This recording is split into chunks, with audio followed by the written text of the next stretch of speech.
So, Hannah had left her son Samuel kind of at an away school where he could learn from the priest Eli about God and about the things that Eli did, leading worship and helping people to know more about God. What did you learn about God today? Did you pick anything up about how good he is, or about the world that he's made, about how much he loves us? Did you learn about what it's like to have somebody say they're sorry and you say it's okay, or to do the opposite and you had to apologize and they said it's all right? All of those things are like part of God's love. And Samuel was learning a lot about God from Eli. He was living right there and doing it, all this. The Bible puts it this way. It says, when Samuel was a very young boy, he went to live at the temple with Eli, and Samuel would study and talk with teachers at the temple. There he learned the word of God. And one night, something amazing happened. Samuel had already gone to sleep, but he was awakened when he heard a voice calling to him. Samuel thought it was Eli. He ran into Eli's room and said, "Here I am." So here's a picture. There's Eli sleeping in his room. He has a nightlight on. See in the background, just a nightlight, just helps him sleep maybe. And into the room comes Samuel. He's a little older than he was in the last picture, and he's been there a while, and he thought he heard Eli calling. So he's going in, and Eli is asleep. Eli, when he woke up, said to Samuel, "I didn't call you. Go back to bed and lie down. Go back to sleep." So Samuel went back to bed, and he fell asleep. But again, he heard somebody call his name. He ran back to Eli's room. He said, "Here I am. You called me." Once more, Eli said, "No, I did not call you. Go back and lie down."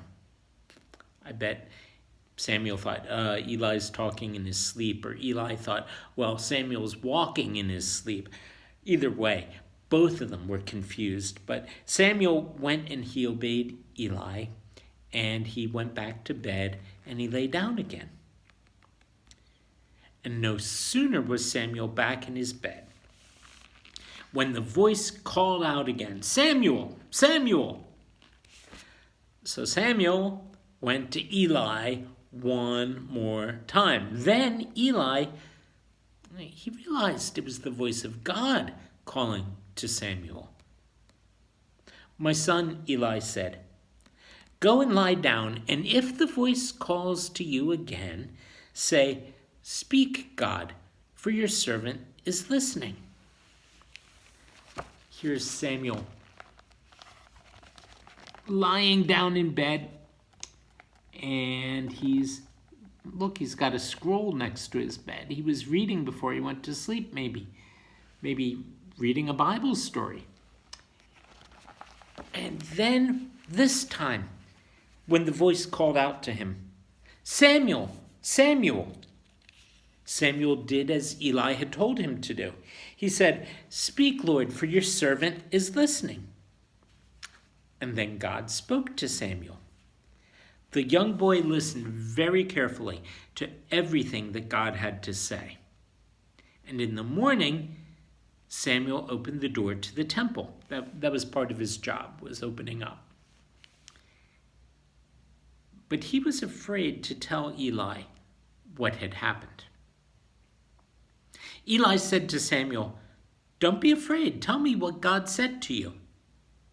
Eli knew it was important to hear the message God had given Samuel. So Samuel told Eli everything that God had said. God often spoke to Samuel after that night. He had a very important job. Samuel served as a prophet of God. A prophet is not necessarily somebody who sees the future, but a prophet is somebody who kind of understands from God or from the Bible that and feels in their heart really that something is going in some sort of direction.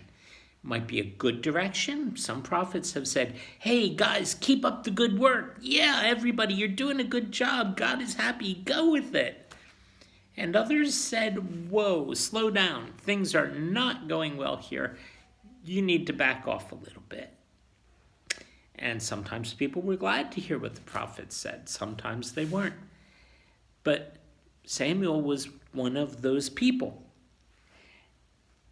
After God would speak to him, he would talk to God's people and he would tell them what God had said.